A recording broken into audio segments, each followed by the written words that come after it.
I'm Debbie and welcome to Bible Study. Today we are finishing up the book of 2 Corinthians. We are in chapter 13 and Paul is just going to go over his final warnings and his final greetings to the Corinthians. It's a very short chapter. So if you're ready to Bible study with me, let's go.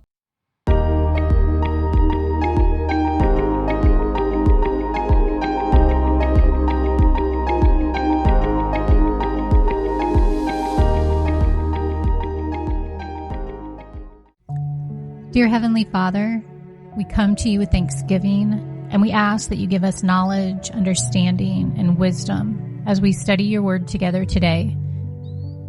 Do your work in us in your perfect timing, and help us to be sensitive to your leading in our lives. Give us a fresh insight, and let us leave today's study with a new perspective. In Jesus' name we pray. Amen. Chapter 13. This will be my third visit to you. Every matter must be established by the testimony of 2 or 3 witnesses. I already gave you a warning when I was with you the second time. I now repeat it while absent. On my return, I will not spare those who sinned earlier or any of the others, since you are demanding proof that Christ is speaking through me. He is not weak in dealing with you, but is powerful among you. When Paul arrived the third time in Corinth, he would not spare or be lenient toward unrepentant sinners. His actions would include, first, confronting and publicly denouncing their behavior. Second, exercising church discipline by calling them before the church leaders. Or third, excommunicating them from the church. Verse 4. For to be sure, he was crucified in weakness, yet he lives by God's power. Likewise, we are weak in him, yet by God's power we will live with him in our dealing with you.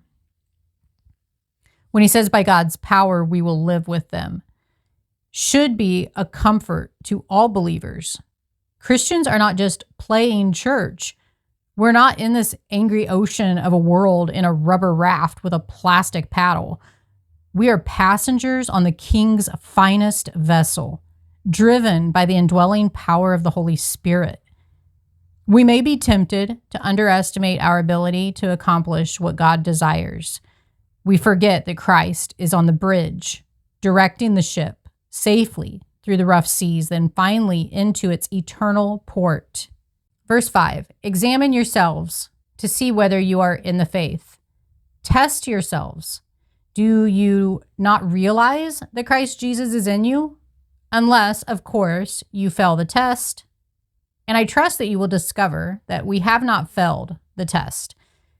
Now we pray to God that you will not do anything wrong, not so that people will see that we have stood the test, but so that you will do what is right, even though we may seem to have failed. The Corinthians were called to examine and test themselves to see if they really were Christians. Just as we get physical checkups, Paul urges us to give ourselves spiritual checkups. We should look for a growing awareness of Christ's presence and power in our lives.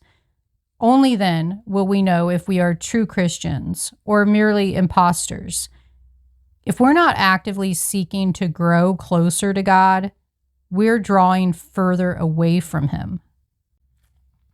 Verse 8, for we cannot do anything against the truth, but only for the truth.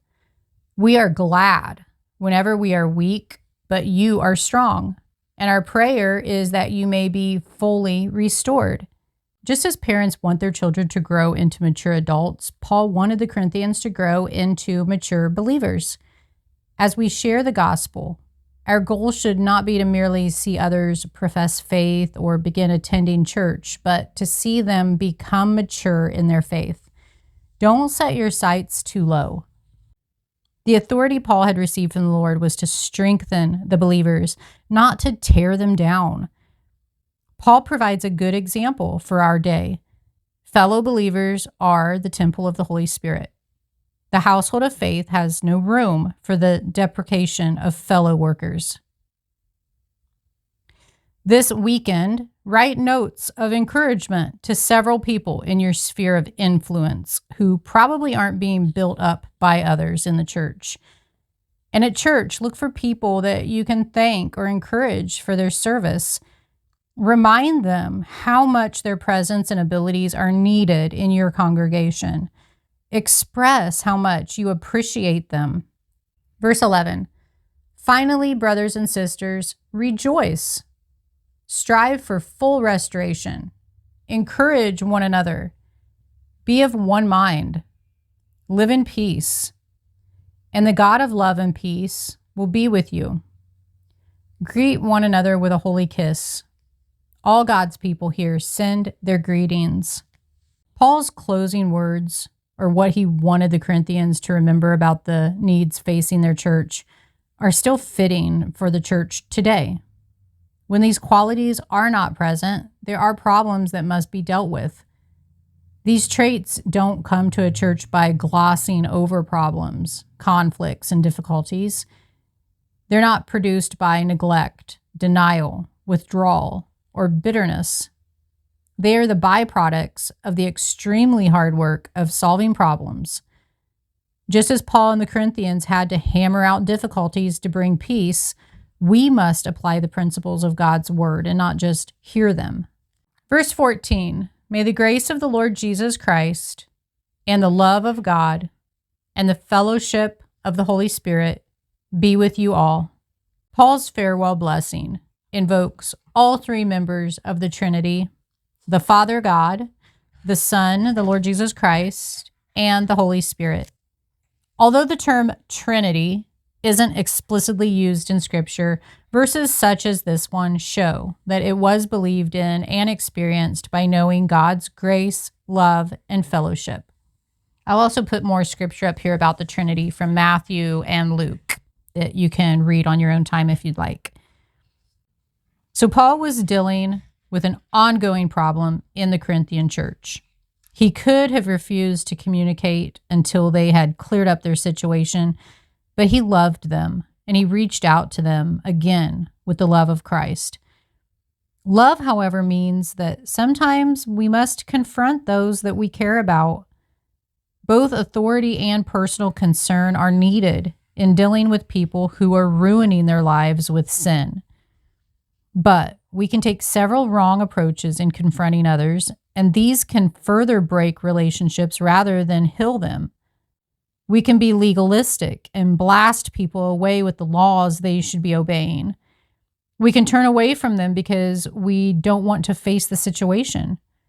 We can isolate them by gossiping about their problem and turning others against them as well. Or, like Paul, we can seek to build relationships by taking a better approach, sharing, communicating, and caring. This is a difficult approach that can drain us emotionally, but it's the best way for other people, and it's the only Christ-like way to deal with others' sins.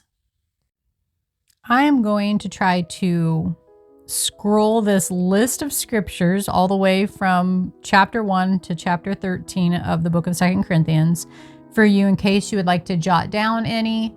I can't get them, or maybe take a couple screenshots, but it's just a very interesting insert in my Bible where it says Paul's credentials, because he mentioned lots of them in almost every single chapter of the book of 2 Corinthians. It says one of Paul's biggest problems with the church in Corinth was his concern that they viewed him as no more than a blustering preacher. They weren't taking seriously what he said to them in his letters and on his visits. Paul addressed this attitude in his letter of 2 Corinthians, pointing out his credentials as an apostle of Christ and why the Corinthians should listen to him. So all of these credentials here are mentioned. And again, I'm just slowly going to scroll this so you guys can take a screenshot if you'd like. Again, there are credentials all the way from the very first chapter through chapter 13. So I'm just going to take my time here to slowly scroll it up, just in case you are watching and not just listening and you want to take a screenshot. And while I'm doing this, I can just throw out a few of them. He was commissioned by God. He had God's Holy Spirit. He stayed true to God first and always. He used God's weapons, not his own. He did miracles among the people. He passed the test, confirming Christ's presence in him. He was always concerned that his spiritual children become mature believers. So there, I hope that gave you a little bit of time in case you wanted to jot any of these scriptures down or to just read them here on the screen.